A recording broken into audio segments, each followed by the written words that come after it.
Well, first Holmes was born, then he got fat, bald, and tired. What's up, Holmes? Beware your host, Jonathan Holmes. Thank you so much, Sinistar. As always, it's a pleasure to see your shining face. So impressed with how shiny your face looks with those low-resolution pixels. And this week, oh my God, guys, I don't know how this happened, but we actually have music, comics, animation, and soon-to-be video game legend James Kochalka on the show. James, how are you doing? Excellent. Are you really there? This is so weird Yes, to see you. You're a real guy. Before I forget, I brought my copy of Cooper Skeever Marvel Benefit Issue from 1997 that I bought in 1997. And I don't know if you have a pen handy, but I wanted you to phantom sign your Hulk story in here. For people who don't know... On my Cintiq. Oh, perfect, yeah. James did this Hulk story. Scan it in, and I'll sign it at the Cintiq.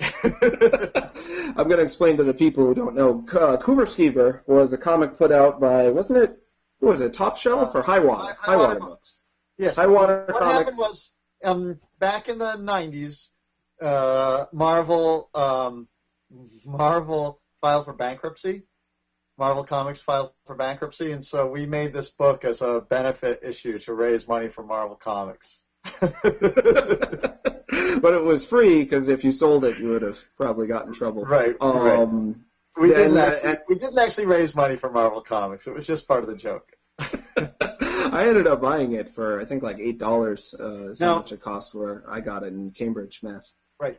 My comic in there, Hulk versus the Rain, yes, turned out to be, somehow, one of the most influential Hulk stories ever told.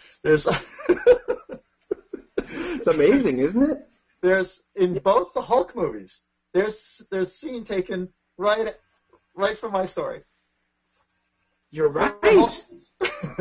I never thought about that before. I was just thinking that after Cooper Skeever, Marvel did Bizarro Comics, which just was Cooper Skeever. They just got smaller, more independent-thinking comics artists to... and then, I'm sorry, DC did Bizarro Comics. Marvel did Strange Tales, which was... Right. I think you even did a Strange Tales comic with multicolored Hulks, didn't you? Yeah, I did. Yeah. So they took this notion and they made it their own. I was going to say, I've got the Red Hulk, the White Hulk, and the Blue Hulk in Hulk Squad in that comic.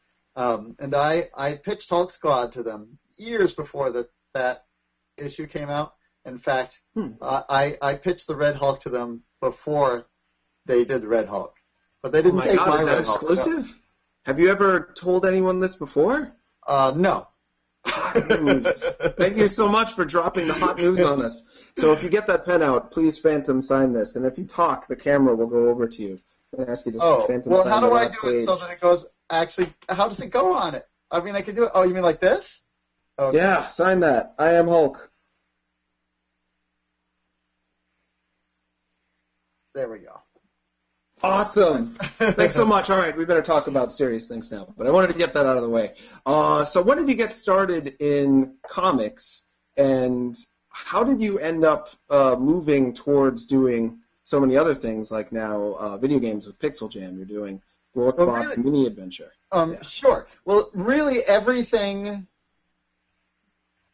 that I'm doing now, I probably started when I was a kid. I started drawing comics like second or third grade. Well, I say third grade. My mom thinks I started earlier, but I only remember drawing comics in third grade.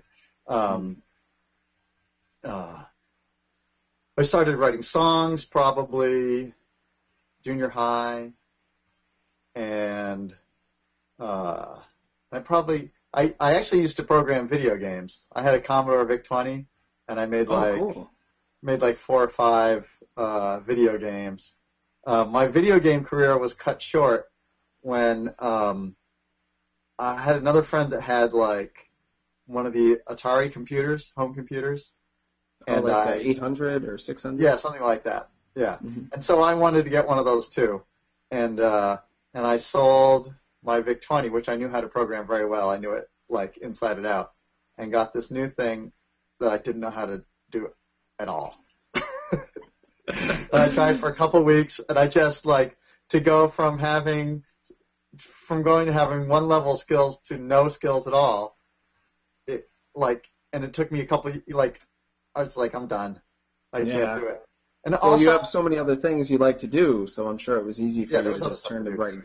Right, exactly. But now you're getting back into games. Is that in part because you're a big name, so people are asking you to get involved, or are you seeing it as now that you have conquered so many other mediums, you're interested in getting back to gaming, or where did it come from? Well, I had been dreaming about one. I mean, I had been just designing games on paper. I was designing the Glorking Warrior video game with the hope, I don't know, that someday I could make it before I met up with PixelJam. Oh, so how long ago was that? And I have to cough real quick. I'm sorry. Sorry when did I meet PixelJam? When did you start designing Glorking Warrior game, and when did you meet PixelJam? I don't know. That's okay. It's just it's nice to think about. I did a search online to see if I could find it.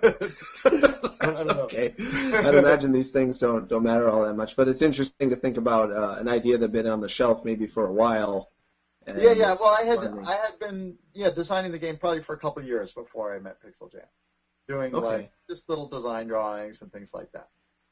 Have you ever designed a game for sale before? No. No, huh? So how does that feel to? I'm sorry. Go ahead. Oh, well, I did. I had a dream where I designed a video game, and then I drew a comic strip about the dream, and then 2 days later, this guy sent me the game, and I could actually play the game that I actually was able to play the game that I dreamt. That was pretty cool. Here, I will try and find. What game was that? Well, he calls it Insomniac Elf. It's a game. Oh, well, here it is on YouTube. Wait, okay. I will send you the link to where you can download the game. Oh, awesome! Yeah, we'll put it in the rerun post for this episode. Insomniac Elf, because people who may not know, your persona, your comics persona, and in general is the American Elf. American Elf, that's right. Yeah. I draw a daily diary comic strip about my life. It's called American Elf, and I've been doing that for 14 years. Oh, my God. And I'm quitting. When are you quitting? New Year's Eve will be my last strip. This year? Yeah. Oh, my God. That's also huge news. Have you announced that already? I mentioned it in the strip, yeah. This is the first interview that I think, maybe the first interview I've done where I talked about it. I don't know. Huh? Why are you quitting? Oh, it's complicated. There are many reasons. Some personal reasons. One, I draw my family in the strip, and my boys are getting older, and I want to stop before they make me stop. Mm. They like being in the strip now, but when they're 13 or whatever, they're not going to like that. Yeah. Interesting. I get it's hard for me to picture you because in my mind you've kind of crystallized at the age when I first started reading your stuff in the mid 90s, and it's hard to imagine you being a father of multiple children who are getting older. You're like a human being who ages. That's so weird to me. It's normally you, but for me it's a strange thing. Well. So is it in part that I was just thinking today about how it's really good to know when to stop in general for things. I was looking at a Freddy Krueger mask, absolutely. And I was like, I wish he had stopped by movie 3, but he went to 8 movies. But I'm sorry, you're saying? I figure 14 years is enough to work on one project. That's a big-ass project. Yeah, absolutely. How long did Dave Sim work on Cerebus? Was that? It was longer, and Charles Schultz did Peanuts for 50 years, but Charles Schultz didn't have a rock album or two, or a video game, or animated. If I was making hundreds of millions of dollars off it, like Charles Schultz, maybe I would continue. Sure, But I that probably makes make sense. less. I probably make less money off American Elf every year than I did the year before. So. Yeah, I certainly know that feeling. But I'm sure the diehard fans are going to be pretty miserable to miss it. It's become a mainstay for a lot of people. I know most diehard comics artists, comics fans. You really, in a lot of ways, you are an artist. That's how I've always seen you. And I'm really interested to see how the indie game and the game development world and the game consumers take to your work in that. So tell us about. I'm sorry, go ahead. I think that there's certainly a lot of potential for crossover between the indie game world and the indie comics world, because the creative drive is the same thing. You know, you're trying to make art. That's right. And a lot of people say games can't be art, which is a whole other argument that we'll probably sidestep. But it's I've seen video games as being very similar to comics, except maybe 20 years later, in that the same growing pains comics have had to try to look or feel legitimate to the mainstream public and to gain acceptance and to be seen as a medium that can be multiple different things instead of just power fantasies. Games are right there, just a little bit less far along in that process, I think. I actually saw Charles Burns speak recently, and he talked about how he used to draw what he called art comics, and then he realized that was a stupid idea because all comics are art. And the same thing happens with games. People say, "Oh, I'm making an art game," but they're all art. So yeah, but that was comics growing pains, right? So like, as people started to take creators started to take the art form seriously, there was a huge backlash against superhero comics as the thing that had held back comics for so long. But now that comics as a literary medium is totally accepted. I hope so. Yeah, it is. It's totally accepted. I mean, right. So do you see games heading in the same direction? Sure. I hope so. Yeah, absolutely. And there'll be a point where people get a little too serious, and then there'll be a backlash back to pure fun again. And I feel like you might be skipping that step already with Glorkbot's mini adventure. Yes, I'm going right back to pure fun. I'm not making an arty game. Yeah. I definitely think a lot about the artistic potential of games, but I am not making a quote unquote arty game. Not at all. I'm making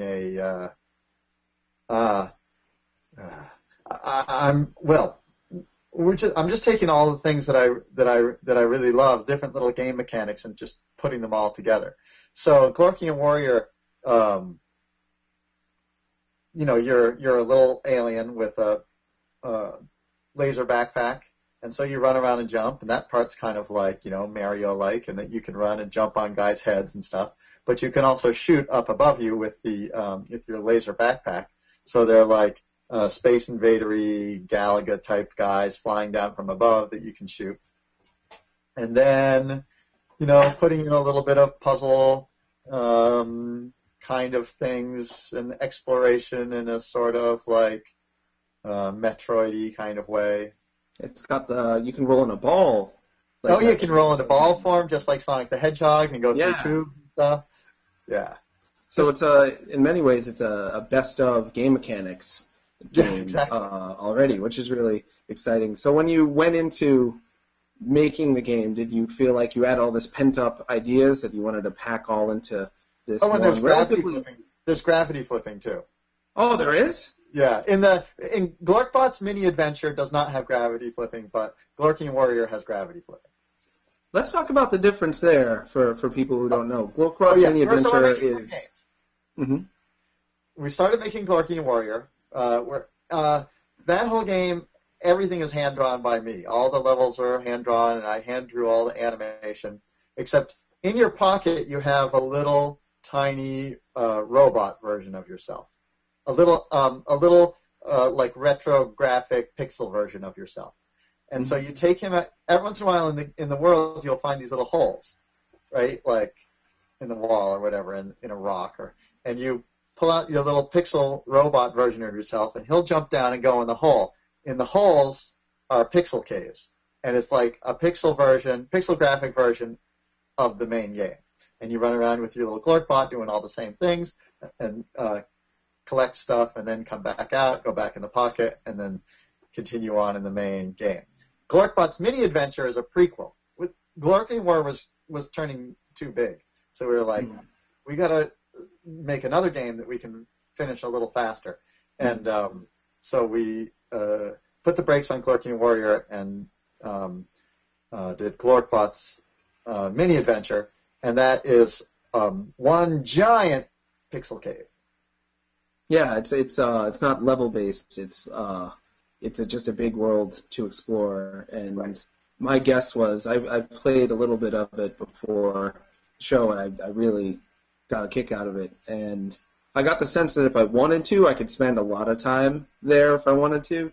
But if I wanted to rush through it, I could probably try to speed run through everything in an hour absolutely. Or so. That's the feel I got.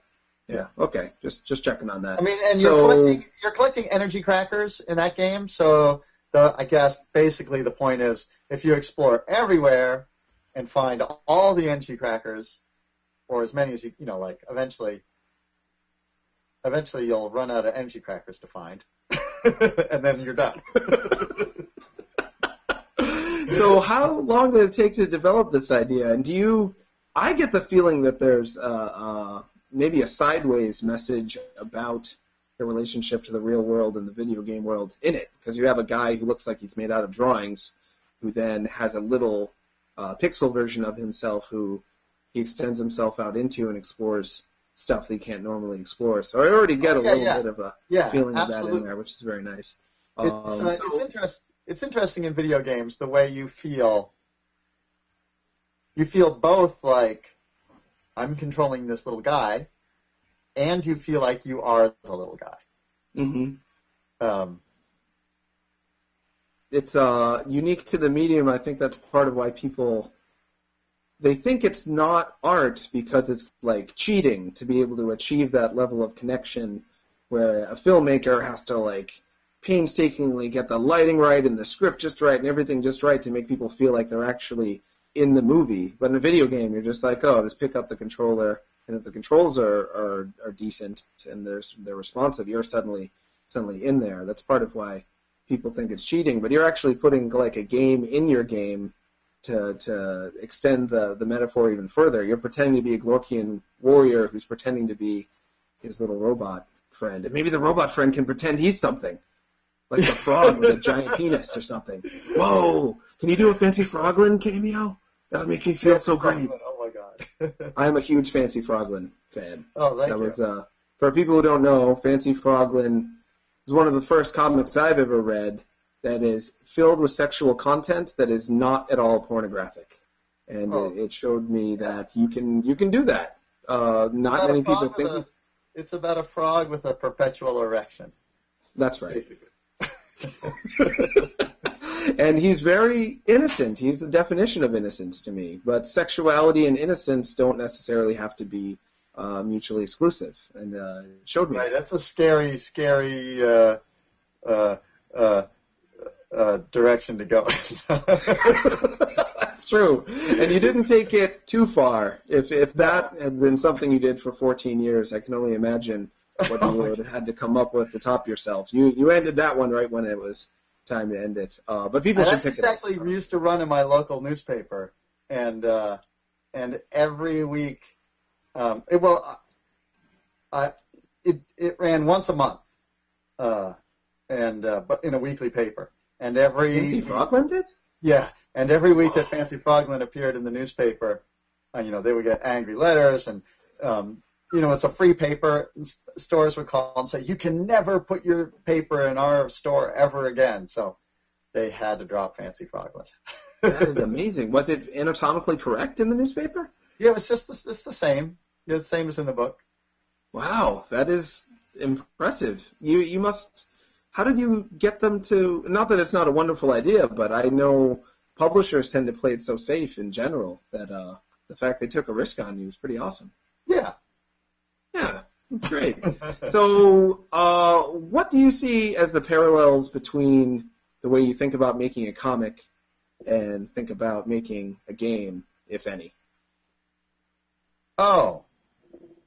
Well, it's all just making stuff. Indeed. And I just did the show. Can we swear on your show here? Oh, sure. I have an animated cartoon called Superfuckers that's on YouTube now. On Cartoon Hangover. Well, that's right. It's not exactly on Cartoon Hangover. It's on Cartoon Hangover Uncensored. Right. But you can watch it censored if you don't like swears. That's right. Which is nice. For people who don't know, Superfuckers. Anyhow, what was I going to say? It was a comic you put out a while back. Yeah, I did a graphic novel called Superfuckers. Which is a superhero team that don't spend a lot of time using their powers for much more than lighting up hand-rolled cigarettes and all sorts of things. So those are cigarettes. Are those cigarettes? Oh, no, they're smoking Grotus's slime drippings. Grotus is a blob character in Superfuckers. He's the pet of Tessa. Is he influenced at all by the blobs and the Herculoids? Oh. I probably saw Herculoids when I was a kid. Yeah, it's not bad. They got the... If there's anything I wasn't thinking of this either, but some reviewers have pointed out that it's like Prody from Legion of Superheroes. Oh! I was a big Legion of Superheroes fan. But I don't remember thinking, I'm going to make a Prody. Right. You just made stuff, because like you said, it's just making stuff. It's a mindset you get into. But when you think about what people want from the medium, does that enter your creative process at all, or do you tend to just kind of push forward with whatever comes to you naturally enough? Well, if you're the medium that you work in will have a huge influence on the art that you create. Something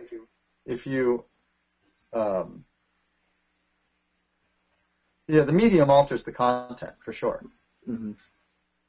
And what do you think the strengths are of video games as a medium as opposed to comics? I would say that sense of exploration and wonder of actually, being in another world. Yeah.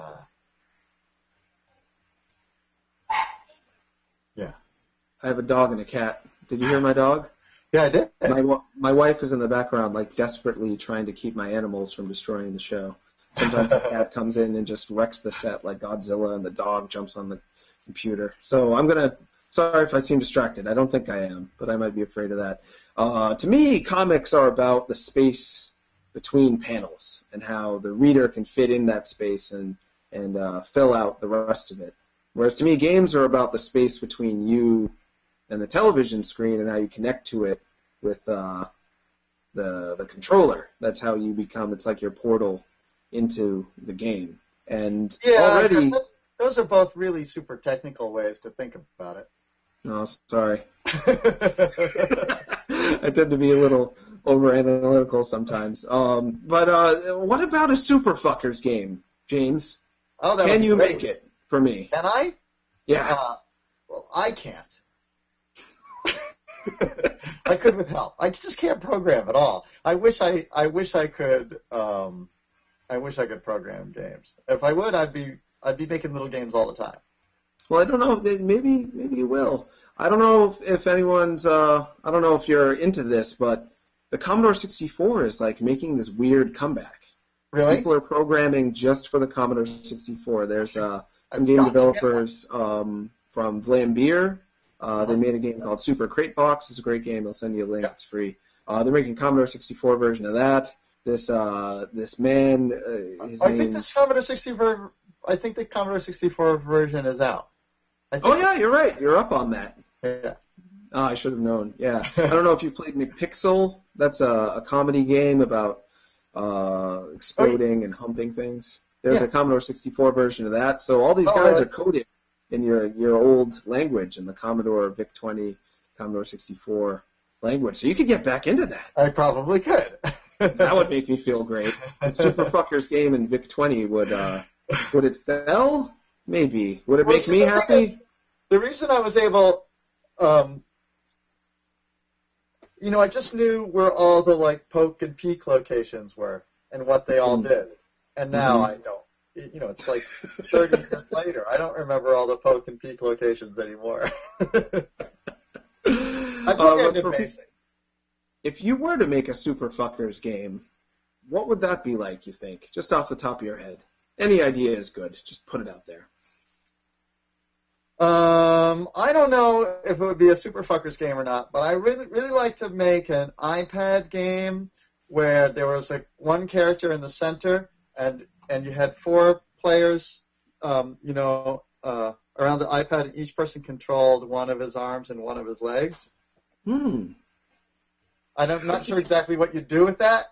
I guess you could swat things that were flying around, but you'd have to pull the arm and leg around to do things. Huh. So yeah, really taking advantage of the multi-touch of the iPad. Have you played either QWOP or Octodad? I've played QWOP. That's a fun game. Yeah. Have you heard of Octodad? I've heard of it. I haven't played it. I'll tell you about it briefly. You're a dad who has to pretend he's a dad. Just like me, I'm a dad. It's the story of your life. But you're an octopus, and you have to keep your family from knowing you're an octopus. Uh-oh. And it's very hard to get around the house and control your limbs because you're wearing a suit, even though you're designed to use all 8 of your legs. Instead, you've got to pretend they're arms, and you're accidentally knocking over the table, and your kid's like, "What's wrong with you, Dad? I thought you were cool." And you're like, I will send you a link to that, too. I think that is free as well. We've had those guys on the show. There's a lot of people who I think would love to make games with you. I'm really glad you found the the PixelJam guys, but there's many other guys that you could just send stuff to, and then they would end up making it. Just like the guy made Insomniac Elf, just because he likes you.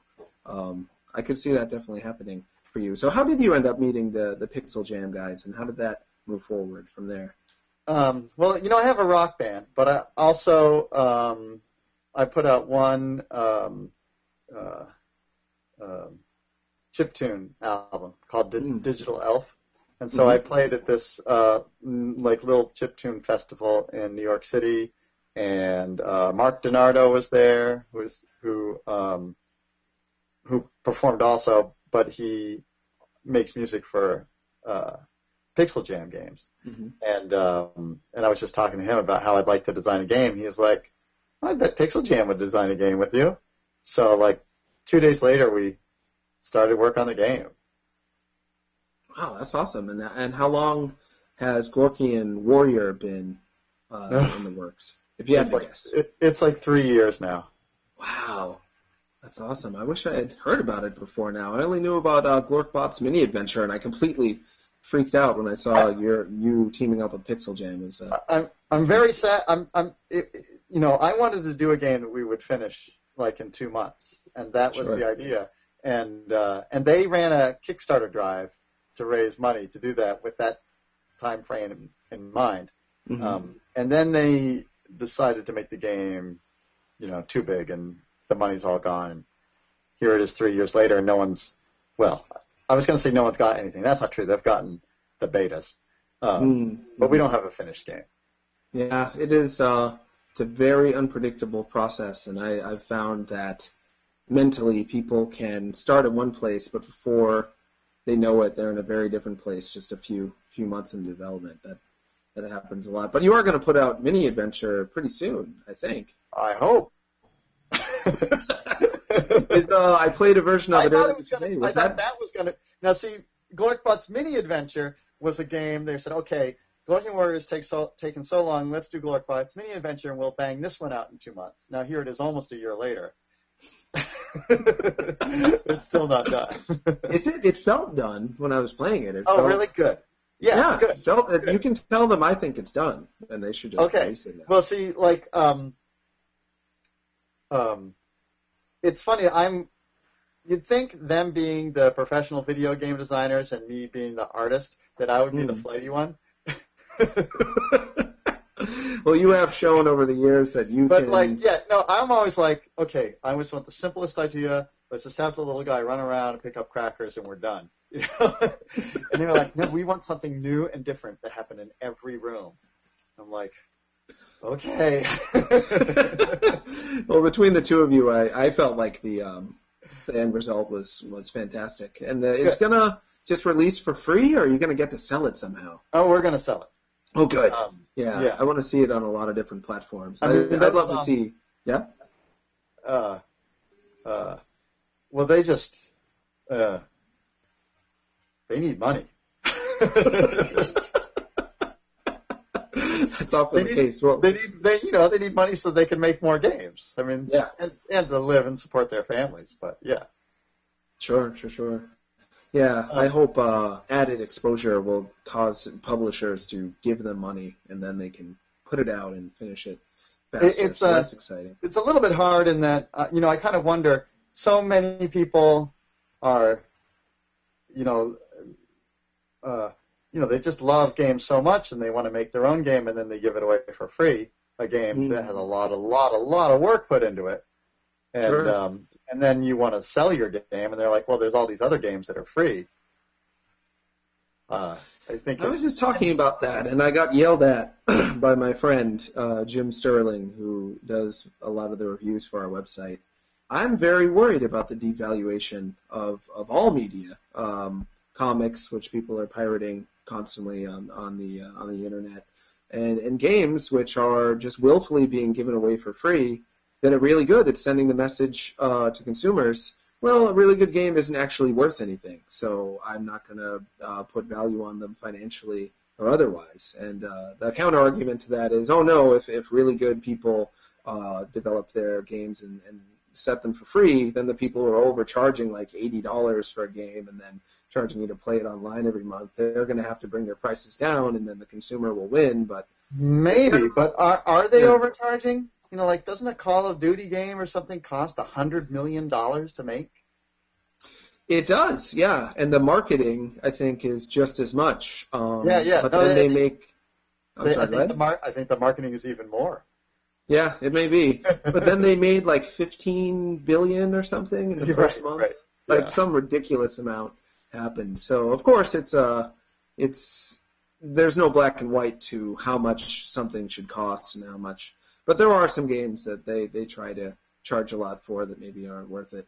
Oh no, and Sinistar is sending us a text saying yes, but people are then making much better games without those resources. That's right, Sinistar. Well, that's true. It to me. As always. I mean, the iOS has been great, I think, for indie games, at least as a consumer. Sure. Some weird, quirky little thing. Sure, why not try it out for 99 cents or $2 or whatever, and if you don't like it, it hardly matters because it only costs 99 cents. I think for getting people who didn't think they liked video games, which just like comics, there's a lot of people that think, oh, I don't like comics, so they refuse to even try to read American Elf or Persepolis or what have you. For gaming, iPhone has opened up the envelope for people who have how they would with comics, just decide they don't like games and show them maybe they can. So that I really like about it. What platforms would you want to put your games on ideally? Well, which ones do you like the most, and where do you think they would fit? Oh gosh. I'd want it to be on a platform. I'd want it to be on a platform that I own, so that I could play it. Right. What platforms do you own?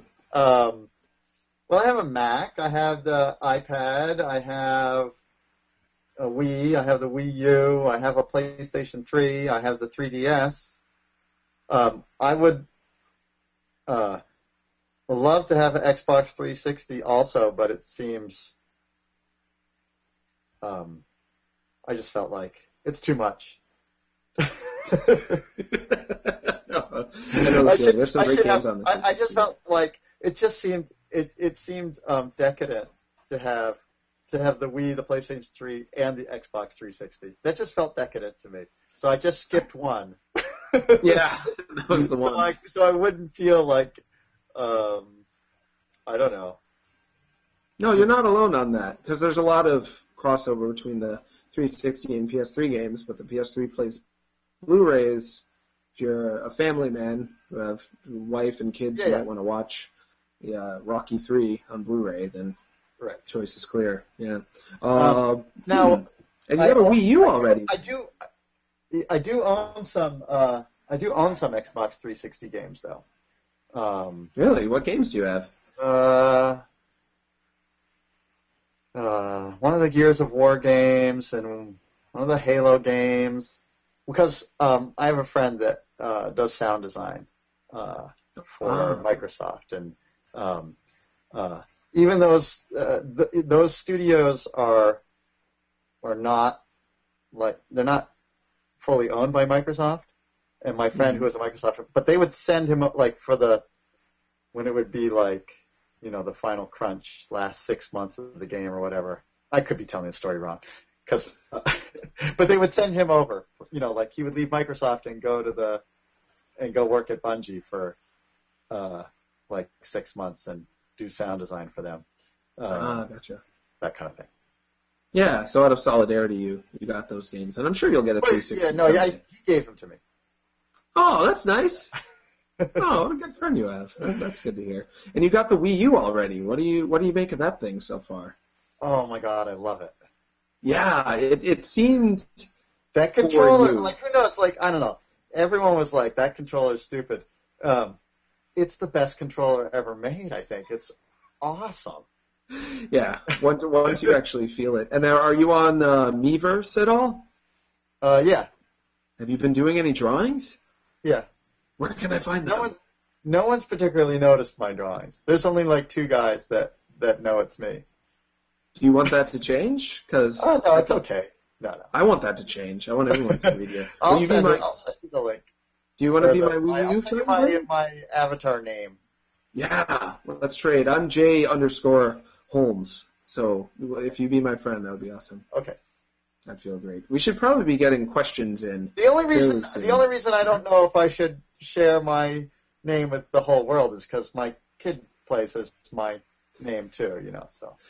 Yeah. How old is your kid now? I have a 9-year-old and a 5-year-old. That is so weird. Oh, my 5-year-old completed his first level of a video game ever. And you know what it was? What game? Battle Quest from, Legend of Zelda Battle Quest from Nintendo Land. Really? He made it through the first 2 levels of that game with us. So he played with me and with his big brother. But, he was swinging his Wii remote and killing whatever those creatures are. Moblins. The Moblins, I think.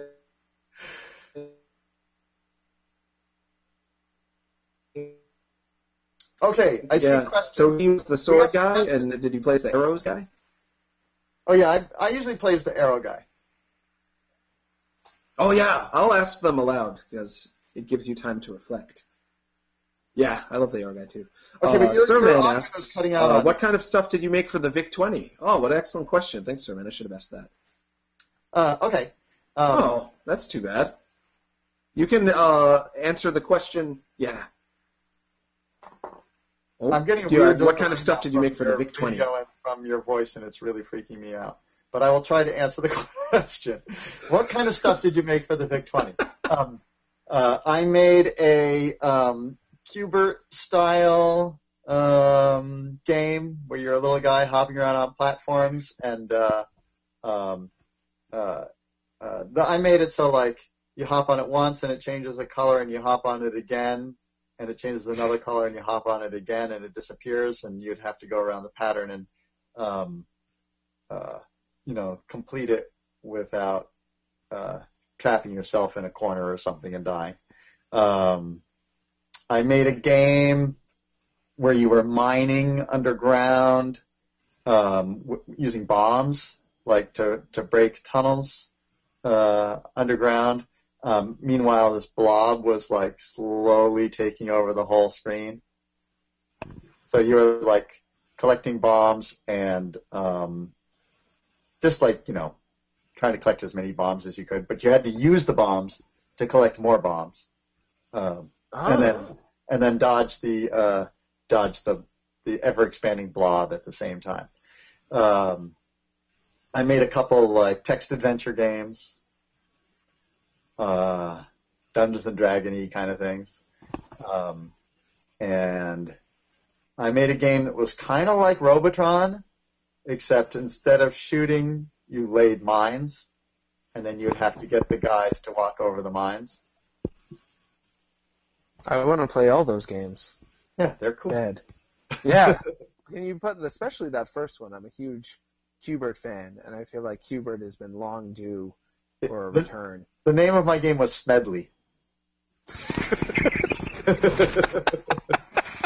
Yeah, I want to play Smedley pretty bad. If oftentimes game developers are in the audience of the show, it's been very nice. A lot of the guests then become viewers and join in the chat later. So if any of you game developers out there want to make Smedley and want to get in touch with games, let me know after the show. And they were all so great.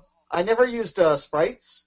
I only used, in the old days, when you typed something, the characters were so giant on the screen that a lot of games just used letters. And then what you would do is you could go in and edit the letters to look like whatever you want.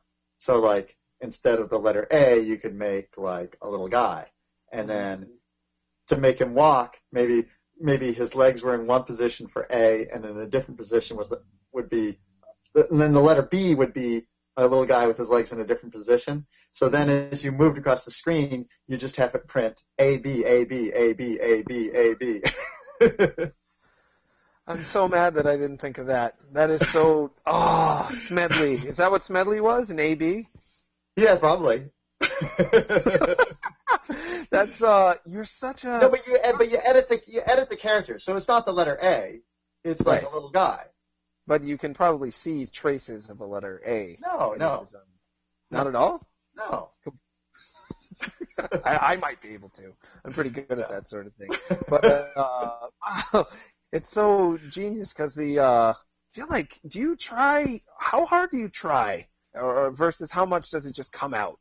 Because it doesn't seem like, you make things seem really effortless, and there's a lot of little brilliant metaphors in everything that you do that I'm not sure you planned necessarily, or whether it's just kind of who you are coming out and what you do. How hard do you end up thinking and crafting versus just... Well, I spend a lot of time thinking and working on stuff, but the real trick is you don't ever stop creating. So like it's not like that I have my work time and I'm working during my work time. I'm thinking up little ideas all day long, writing little songs just as I walk around the house.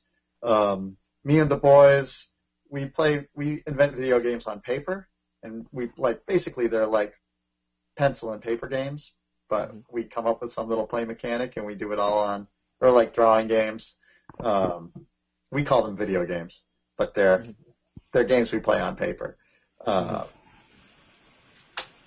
So they're actual games that you play as opposed to just making it up on paper, but you use the paper to play it through drawing? Yeah. Oh, that sounds awesome. That sounds so perfect for the Wii U, actually, because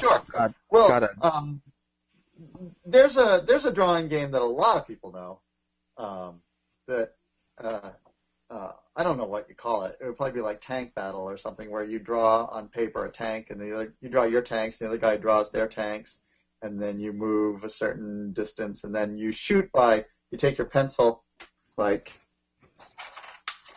here. Here, I'll try and draw it. Okay, thanks. So here's a tank. Oh, this pencil's too light. Let me get I'll be right back. Okay, I'll just talk about things. Whoa, look at all those comic books. What has he got on the shelf there? Marvel, Watchmen.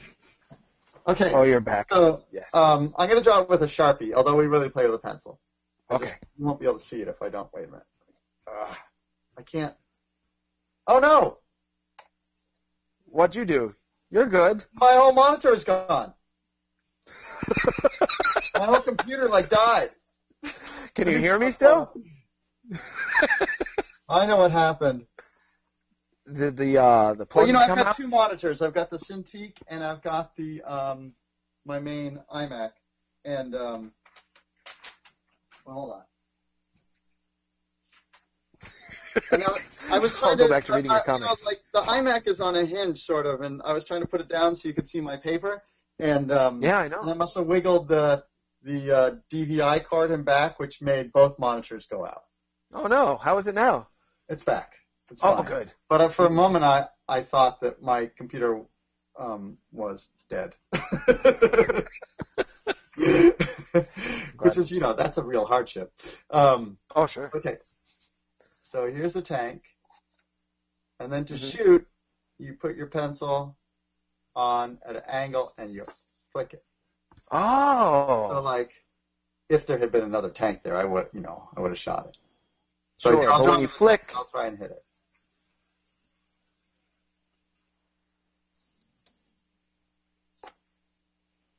Oh, you grazed it. Well, just grazed it. Yeah. So that might be something to argue about whether that counts 2 as a hit or HP not. on. Do they have hit points, or is it? We just started doing maybe a week or so ago. To draw a racetrack like this, and use the same flick mechanic to race.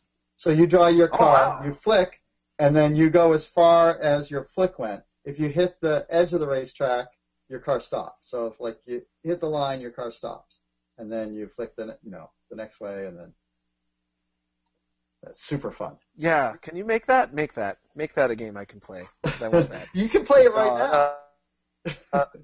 All you need is. That's true, but I. Well, I think the tank game I didn't invent. The tank game I played at another kid's house one time. We went over to some kid's house for dinner, my family, and he was like, check out this game. And it was awesome. The racing game, as far as I know, I just made that up 2 weeks ago.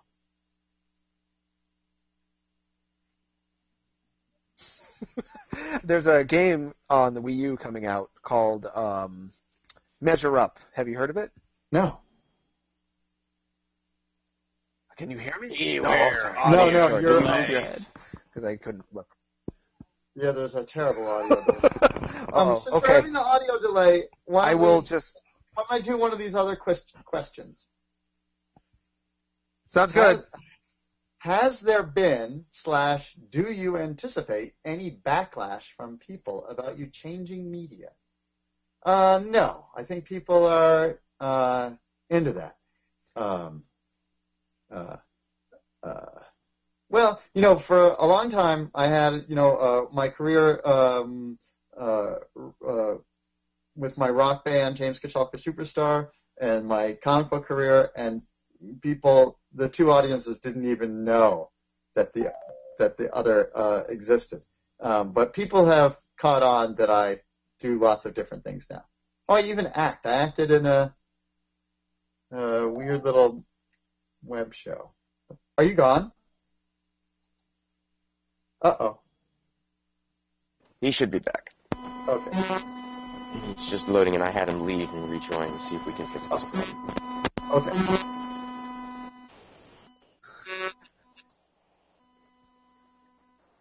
I'm back, I think. Okay, cool. I'm looking up. I'm getting Sinistar's headphone feedback, though.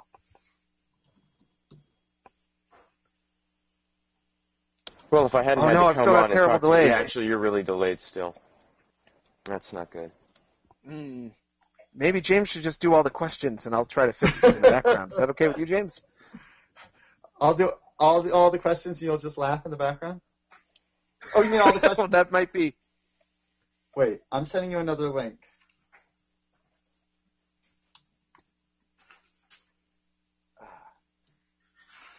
Oh, no, that link is not right. It got that one's porn. No, I'm just kidding. What? Why is it not working? I wonder if Conrad can put it in the chat. There's the link. Co-op stories. Right. With The first Superstar link, comic cards. part of the word co-op stories got mixed in with the link. Now, gotcha. Um, People should check out Co-op Stories episode 16 on YouTube. And how's my delay now? Still bad? no? Oh, good. I can talk normal. Sinistar, can you put the questions back in there? I also wanted to talk to you about iconography real quick. Do you see any parallels between iconography in comics and in video games and how it's perceived by the audiences? I feel like a lot of iconographic games get deemed kiddie games right off the bat. If that's a simple character, they're like, oh, it's for kids. Only realistic graphics are for adults. I don't know if that's something you face at all in designing games or something you've thought about. Well, I don't know. It's kind of funny because I draw comics.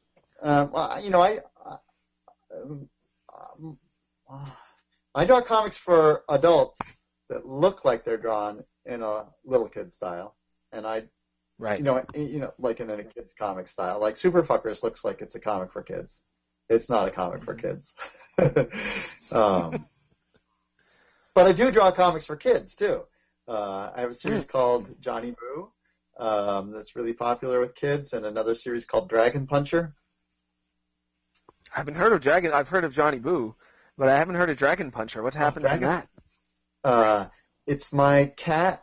Well, it combines photography and drawing together. It's my cat wearing a robot battle suit, fighting dragons. My son Eli is in it too.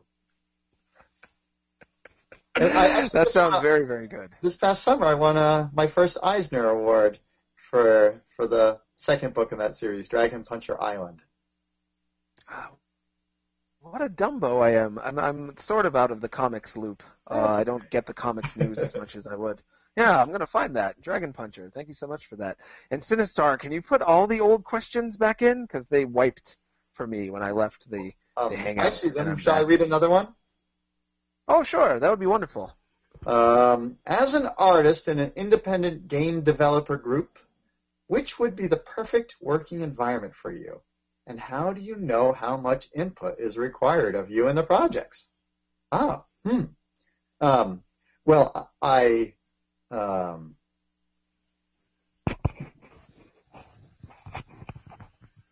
I would, it would be nice if I could actually be there with them in the same office with them. I think that would make it easier, but we're in different parts of the country.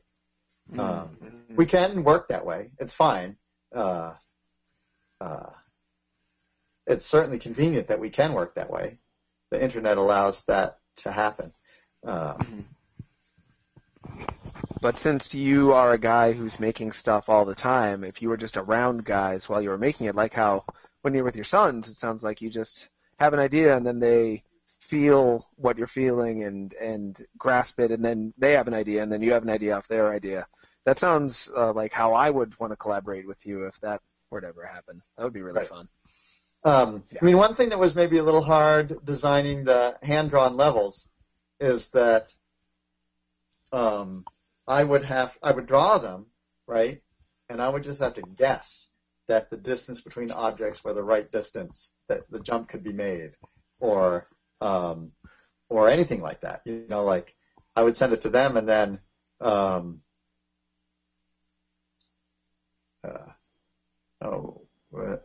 and then just hope. Just hope, yeah. And maybe if we're there in the same office, maybe that would be quicker. I don't know. Yeah, that makes sense. Do you feel any sense that you are older than the people who play video games, and therefore what you want to make in a game isn't going to find an audience very quickly? Has that ever been a concern of yours? Maybe I'm projecting onto you because we're both Yeah, I think you're older than me, but we look around the same age. I'm 45. Are you really? Yeah, 45 and a half. No.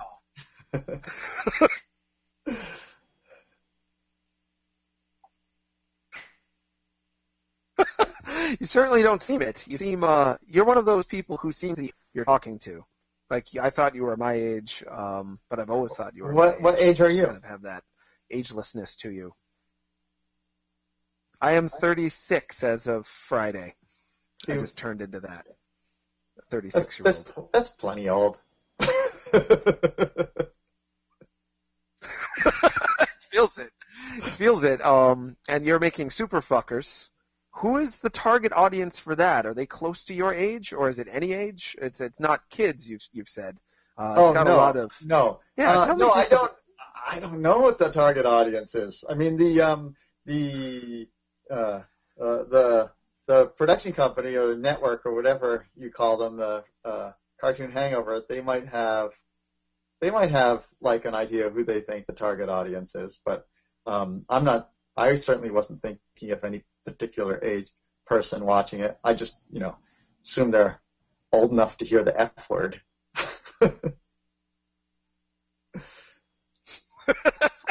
And tell the world about Super Fuckers. The third episode just came out on Friday. It's Toilets of Infinite. Crisis on Infinite and Toilets Crisis in there. on In the Infinite title. Toilets. That's right. That's a thing that happened. And next Friday is one of my very favorite episodes. It's called Burger Brothers, and Jack Crack and Ultra Richard find a website where they can download hamburgers. So who are the super fuckers to you? Are you extending yourself into them? Are they a side of you, or are you making fun of people that are like them, or is it both or neither? No, well, it's based partly on my own college experience. Now, my own college experience is pre-internet. But I mean, I always say that, like, the super fuckers are what kids on the internet would be. I mean, like, kids on the... Wait, what do I say? That's not what I say. I say, if superheroes were real, they would be like kids on the internet. Because they've got so much power, and therefore... Like, for instance, like, there's a power that you get from being anonymous, right, on the internet. Mm-hmm. A kid can say, or anybody, can say whatever they want about anything. They can be as obnoxious as they could possibly ever dream of being, and suffer no consequences for it at all because they're anonymous. And the super fuckers can be as obnoxious as they want to be and suffer no consequences for it because they're super. So it is teenagers, kids, what have you, on the internet, hanging out, but they're not on the internet. No. In fact, Jack Crack barely even knows what the internet is. Like, he can't. And for people who don't know, he's the kind of the main character. Yeah, he's the main character. Yeah, he's a troubling man. He is. He is. He says and does whatever he wants, and there's a catharsis in that. But he also, I wonder how he would be... He also suffers from, he does all this, like, incredible macho posturing. I mean, his catchphrase is, Jack Crack is the motherfucker. And, but he, inside, he is completely lost and confused. And that comes out in some future episodes. Yeah, he is kind of ultra Han Solo to me. He is all of that bravado and all of that masculinity, but there's a heart of gold in there. Because why else would he hang out with people and care what they think of him and want to connect? He's a lot more like Charlie Brown than he is like Han Solo. He's like Charlie Brown's body was Han Solo. That's brilliant. I would have never thought of it that way. I should get back to questions, though. I'm being a dick and ignoring them because they're good questions, too. Dr. Jed asks, are you somewhat forcing your children to be creative? And then he did an emoticon Smiling, angry face. Yeah, do your That's not children an say, angry face, Dad, that's no? That's like a kitty. Is that what that is? I don't know. It looks like a kitty. Let's call it a kitty then. Yeah, do your kids say, Dad, no, don't make us draw and imagine again? Yes. You want to just think about football. They do say that? Yeah.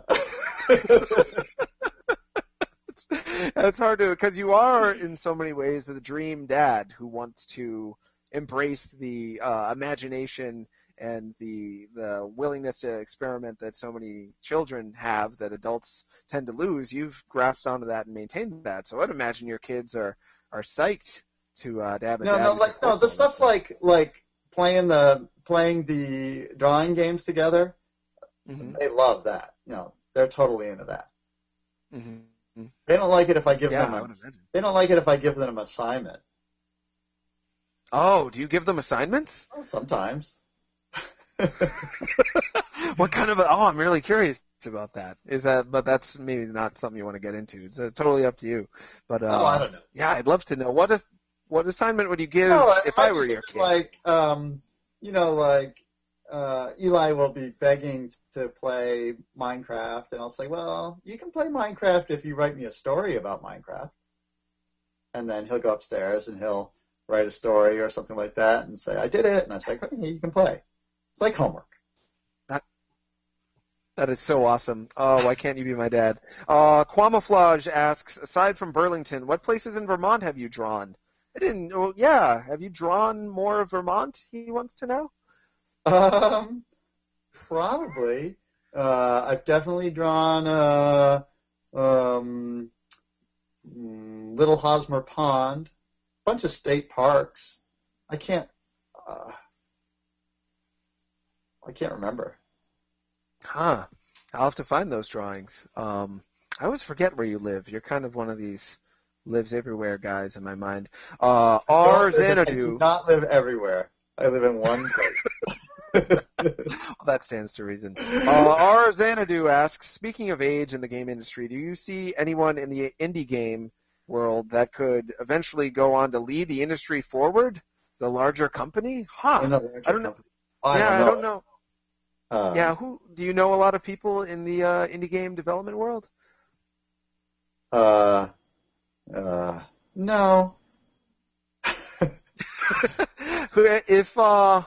Is there a game that I know some. Yeah. I know the PixelJam guys. They're cool guys. I've emailed a little bit with the guys from Gaijin Games. Cool. Made the Bit Trip games. In fact, I love those. I have some art in Bit Trip Runner. Oh, like the graffiti art? Yeah. Oh, I'll go back and find that. I haven't been able to encounter it because the game is too hard and I couldn't get to the level that my stuff is on. Yeah, they finally sent me a screenshot. I like it. Just send me a screenshot because I'm never going to see it. Do you have guys that you wish were more important in the industry? I'm sure PixelJam and Gaijin Games, but it are people you know, so your friends you wouldn't want to be biased. But is there, what kind of game do you wish was bigger and getting more success?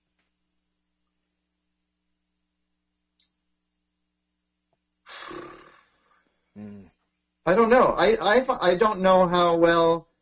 I mean, there are indie games that I like, but I don't know how well they're doing. For all I know, there's I don't know. They're probably popular. Are they popular? I don't know. They might not be, but just hypothetically, like as opposed to Call of Duty, if in your world Call of Duty could be a fairly popular game, but the biggest game ever is I don't know. Runner, like I wish that was a lot bigger. It's pretty big. I know, it's pretty big, but it's not Call of Duty big. It'd be nice if it was even bigger. Yeah, indeed. Have you ever talked with Terry Cavanaugh? He's what's that? Have you ever talked with Terry Cavanaugh? No. He made it.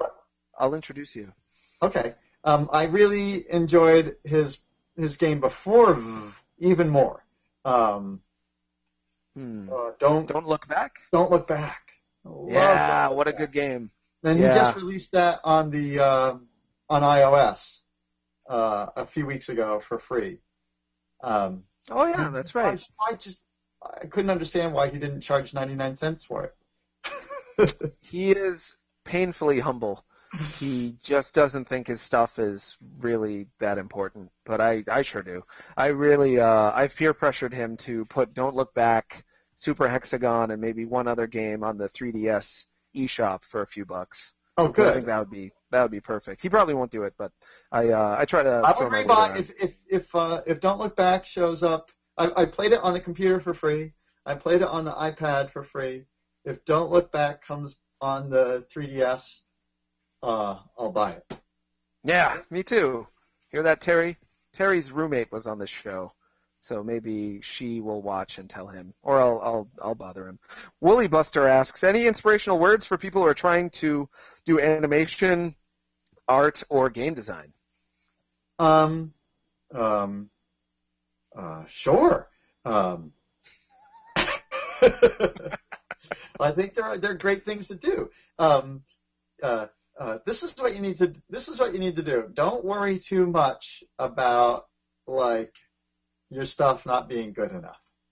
Just and don't worry too much about wondering if you've got a good idea. Just start working. I find that the ideas come while you're working. The process of making something will give you ideas. Like if you don't have an idea, just start doodling, and maybe the idea will come.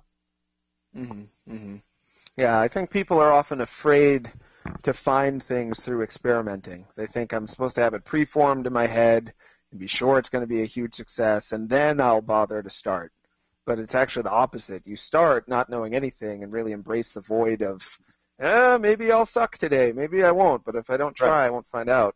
And then, usually, you can surprise yourself with something good.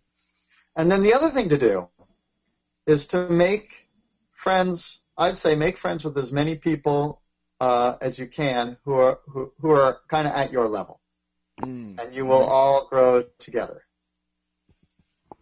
Oh, that's awfully nice. Who are you friends with that I might know? Oh, well, when I was back in the 90s, when I started like really taking comics seriously, this was also during what they called, I don't know, the zine revolution, when everyone was making little homemade photocopied magazines, and they called them zines. So I would just well, like let's say you bought a mini comic. In the back of the mini comic, it might list other comics that guy who drew that comic liked. So, and they, it'd be like a little panel or picture of the cover and a short description, and then information on how to order it. So, I would send my I would buy all these comics, and I would send my mini comics to these other guys to trade, and then we'd write letters back and forth about critiquing each other's work, or just saying what you liked about it, or that kind of thing. And I built my whole career off of that, off of trading mini comics with other guys like me who are just starting out. And a lot of those people don't even make comics anymore. But plenty of them do. I don't know if you'll know the names, but Tom Hart, Sam Henderson, Brian Ralph. Yeah, I love Brian Ralph. Yeah. I'm kind of blanking out, but there were dozens and dozens and dozens of guys. Oh, John Marcelino, who does King Cat. Yeah. And it's interesting. The exact same philosophy goes into the way people spread their smaller games around. A developer named Anna Philanthropy. I don't know if you've heard of her. She has a book called Rise of the Video Game Zinesters. Oh, you have heard of her. I think so. I recognize that name. Yeah, she wrote a book about how games are easy enough to develop these days that you can treat it like a mini comic or a zine and just put it out and start a community and get involved with other people, and through everybody promoting each other's work, anybody can make games, is her philosophy. She made a game called Dysphoria that I will email to you and see what you think.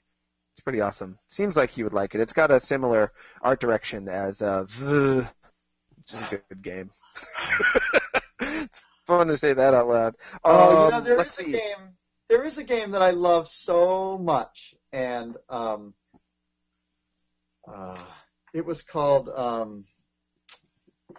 Pong Vaders.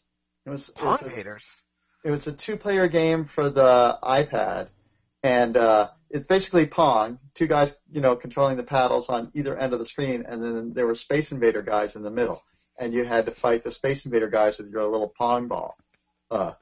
And then apparently they got a cease and desist letter from the people that own Pong. Aw, really? I know. And then and they didn't just change the title; they removed it from the iTunes store completely. And now, as I guess, as the iOS has advanced and they have not gone back and, so I don't know. The game doesn't work anymore. It sucks. So I own the game, but if I try to run it, it goes like 10 seconds and crashes. Ah. Yeah, it sounds like such a good idea. And it would have been so easy to just change the name to Stick Aliens or Hit 'em or anything. Exactly. Yeah. Well, that's too bad. Have you played Futile Triss? What's that? That would have been perfect. Have you played Futile Triss or Frog Fractions? No. Those are good names, though. Oh, I'm going to send you those. Yeah, it's by a guy named Jim who runs a studio called Twinbeard. It's just him. I'm sure he'd love to work with you, actually, if you have such simple, quick ideas. He might want to help you put them out. He made Tetris. Yeah. There's another great game that I love called Centipong. And it's a combination of it's a combination of Pong and Centipede. It's really good. How does that work? Well, the centipede thing is coming down at you, and you're bouncing your little Pong ball at it. Huh. And does it bounce off the top of the screen if you miss the centipede? Yes. Yeah. It just, you can't let it go off the bottom. But what's really cool about it is when you hit the centipede, right? Or the mushrooms, or I don't know what. It's been a while since I played it. The other pieces start bouncing around too. So you can keep them going too. So you end up with all sorts of balls bouncing around. If you can keep them all going. Sounds awesome. Yeah. Have you played Wizorb? Yeah. I like it. Yeah, Pong. There needs to be more Pong games in general. My only criticism with Wizorb is a purely visual thing. It looks on the PlayStation 3, it looks like the pixels have been stretched, maybe? Yeah, it does look a little blown out. Like someone pressed enlarge by nearest neighbor. You know that effect in Photoshop? Yeah. Yeah, it's got a nearest neighbor feel to it. It's too bad. It's still really fun. Another question from R. Xanadu. Do you think there is a congestion of pixel graphics in games today? I tend to like it, but people harp on it due to its recent abundance. I don't know if you're aware of video game culture. A lot of people really loved pixel graphics for a while, and then it got seen as sort of gimmicky, and now there's a big backlash against anything that looks retro or indie or non-mainstream. It's kind of how there's a big backlash against hipsters in general. Anyone who seems to like pixel graphics because they think... Yeah, I'm sorry, go ahead. Well, I still like them. Do you get ever accused of being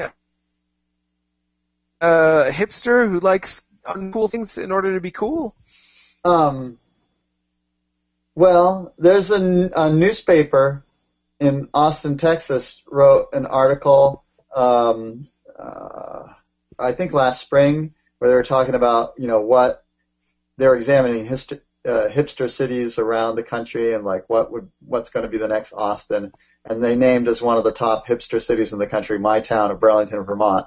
And they listed one of the reasons for it being a hipster city was because I lived here.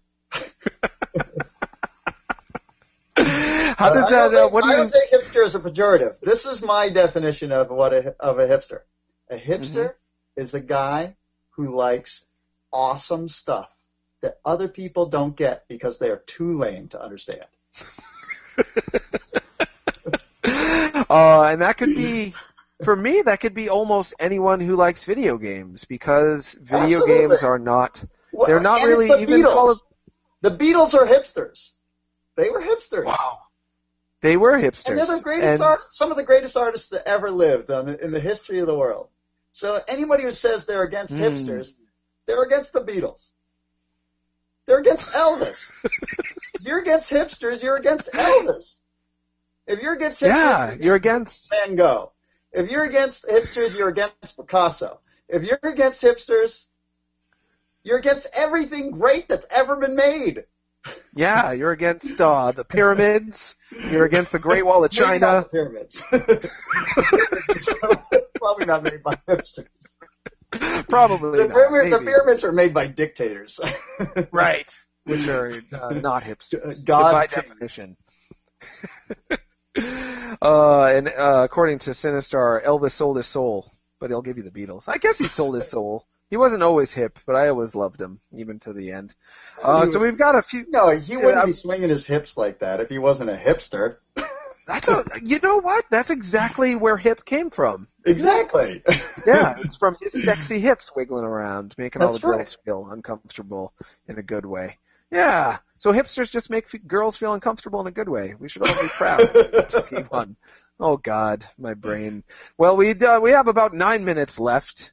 Still not... Oh, hi, how are you? Oh, neat. He's got hair. I had to miss an amazing family outing of going Christmas caroling. Oh, I'm sorry.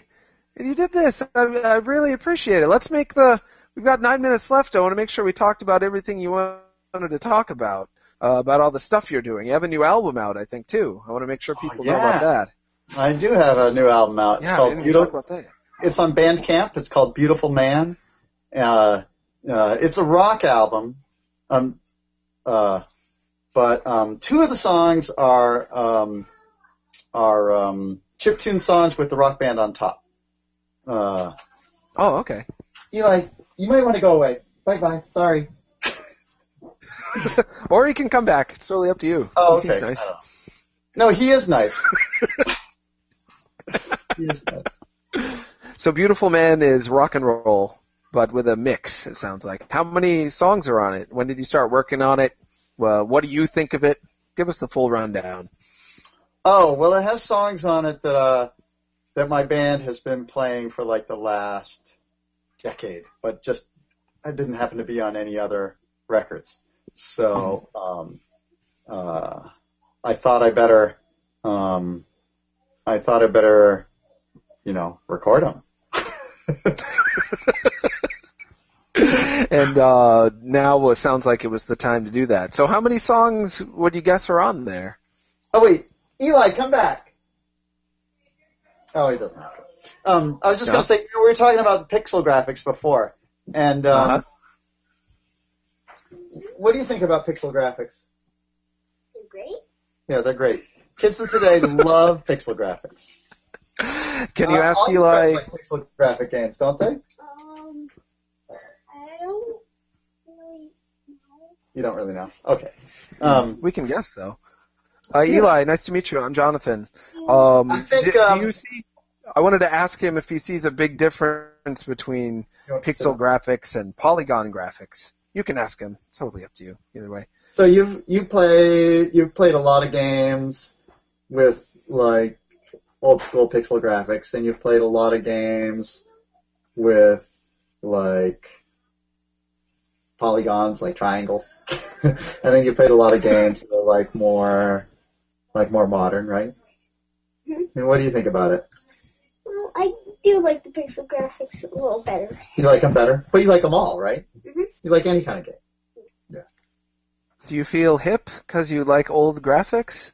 Oh, he's gone. Oh, is it cool to like old graphics, or do you not think about that? No. That's good to not think about whether you're cool or not. That's what makes you cool. It's not thinking about it. You're Yeah, embarrassing. less you think about it, the better. I Oh, knew- sorry. It was very nice to meet you, Glenn.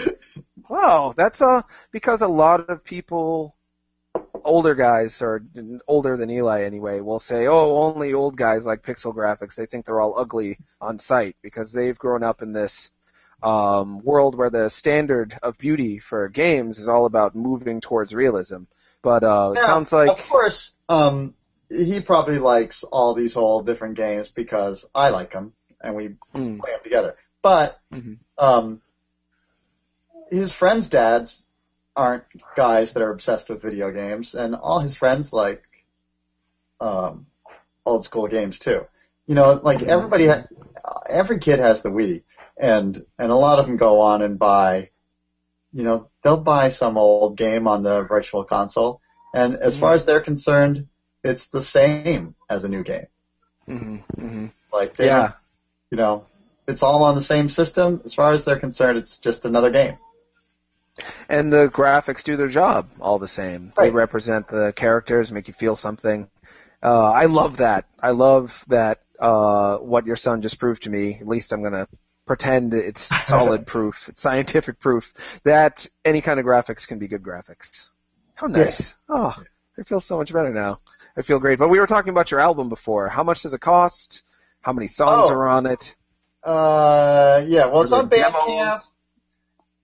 If it's on Bandcamp, you can listen to it for free. It costs $7. There's 15 songs. It sure would be great if you bought it, because it cost me thousands of dollars to record it. Yeah, that's the thing. It is so expensive to do sound, much more than I think people often know. How many songs did you think? 16, you said? Maybe it's 15. I'll just look it up. I think that's sounds like better than 99 cents per song. It's still a bargain. Better than iTunes. Yeah. Would you ever? I want you to just make Bandcamp a whole is telling game me now. My password's not right. I don't know my password. I'll have to Would look you- it up later. If you had coding help, would you make a game every aspect of it? The graphics, the music, the design, everything. Would you just go whole hog and make a whole thing? Well, maybe a little one. Mm-hmm. Yeah. Those Well, are often because the. I wouldn't want to try and make another giant game before the giant games that we're making now are done. But you can make a little game. But you know what? Yeah. I'm making Super Fuckers, which is a big.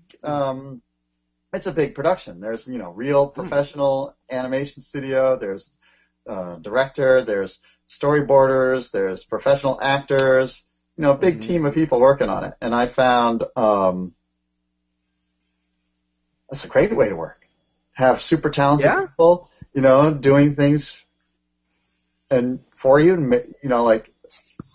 it's fantastic.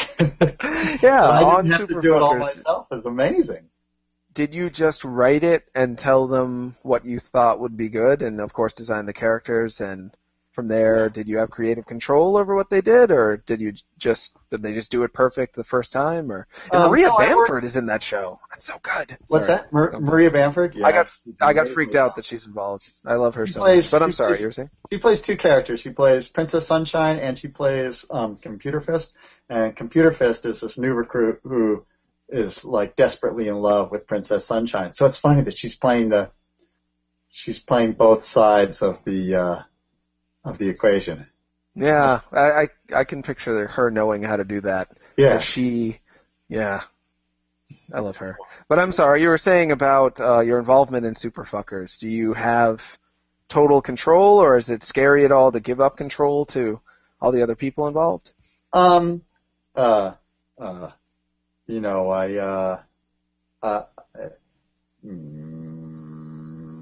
yes, it was scary. And yes, I had, you know, a super amount of control. I did a lot of the casting, deeply involved in all the casting, all the choices of the actors and actresses. But many of them, you know, I just totally went out and chose the person on my own. Like, Are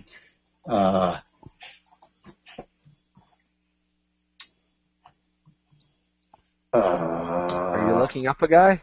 yes. Isn't it weird how Google is like our memory now? I'm always so afraid I'm going to call her by the wrong name. I don't know why. Veronica Belmont, who plays. Oh, really? She's affiliated with Dtoid in a very 6 steps away sort of really? way. She worked for Revision 3, who does our every other daily news show. So she's like a friend of a friend of us. You know how I found her? How did you find her? Well, it started, I met Felicia Day at a party before she was really famous. Like right around, or right when she became famous, maybe, because Dr. Horrible Sing-Along blog had just come out. And I just really liked her. She was really friendly. And I thought, well, if I ever make something, I'd like to get Felicia Day. And then we got the Superfuckers deal. I talked to Felicia Day about doing it, but she was just way, way too busy. So I just did a search for, like, who's the new Felicia Day? And and it was Veronica Belmont? And I found a on YouTube like a bunch of clips that someone had put together from Texilla? From Texilla. Mm-hmm. And I was like, this girl's got a great voice. She's and I wanted somebody, you know, Grotessa's like the sort of plain looking girl and Princess Sunshine's like the hot girl, but Grotessa's the one that, you know, I fell in love. More likely to fall in love with. Yeah. Right? I just wanted to pick someone that I thought the viewers could actually fall in love with. And yeah, excellent job. So and what a nice compliment to her. We're at the end of the show, though. We got to wrap up. Rats. Yeah. Do you want to? Where can people follow you from here on out? What are the internet links so people don't have to have this be goodbye? Sure. AmericanElf.com, and I'm on Tumblr. What is it? It's Kochalka.tumblr.com. You have to know how to spell Kochalka, though. That's pretty tough. And Superfuckers has a Twitter. It's at superfuck_curs. I don't know. I think so. It's not my Twitter. Right, that's it's the show's Twitter. Hangover. Sure. Sure, but that's still a good way to know, like, when episodes come out and that kind of thing. Yeah. Oh yeah, and it's just fun to read. It's fun to be reminded that it exists while you're looking at all the other things on Twitter. At least I enjoy it. Any other things? And your album, Beautiful Man, is on Bandcamp. Yes. And Glorkbot's Mini Adventure is coming soon from PixelJam. You can look them up, and hopefully Mac and PC, and maybe Linux too. Linux. Do you say Linux or Linux? I think it's Linux, and I but I always think because of comics, I'm always thinking of Linus, the the character from Peanuts. So it's Linux, yeah. That's a much more charming. No, I know it's not Linux, but sometimes that slips out. Sure, that should be his mascot. Actually, that should be Linux's marketing device, Linus. As for me, I'm at TronNauts on Twitter, and just had a new show come out called Teenage Pokemon. I finished it right before I saw Superfuckers for the first time, and I was like, this is just like Superfuckers, but worse. Oh, well. I guess I tried, but, yeah, it's a show I'm hoping I can get to do. Just use that, and use that hate and disappointment that you feel. to make a better show. I hope so. I hope to keep making it. If you watch it and if you press like on the click like on the thing, I'll hopefully be able to make more Teenage Pokemon. So check that out, please. And I think, and Sub Holmes is on iTunes, so you can listen to reruns. You might like it, James. I don't know if you like podcasts, but we've had like Jonathan Blow and all sorts of smart guys on in the past. Yeah, you've joined a Parthenon of who I consider some of the most fun, interesting, outspoken, talented video game developers out there. So yeah, check them out on the show. It's fun. And I think that's it. And I went over 4 minutes. Sorry, guys. Anything I missed, James, before we go? Probably. All right. Well, hopefully next time, when the game actually comes out, maybe you'll come back on again. Yeah, I'm excited to I'm excited for people to play it. Yeah, me too. All right, I guess we wave goodbye. Goodbye, everybody. Bye. Bye. Well, first Holmes was born, then he got fat, bald, and tired. Sup, Holmes?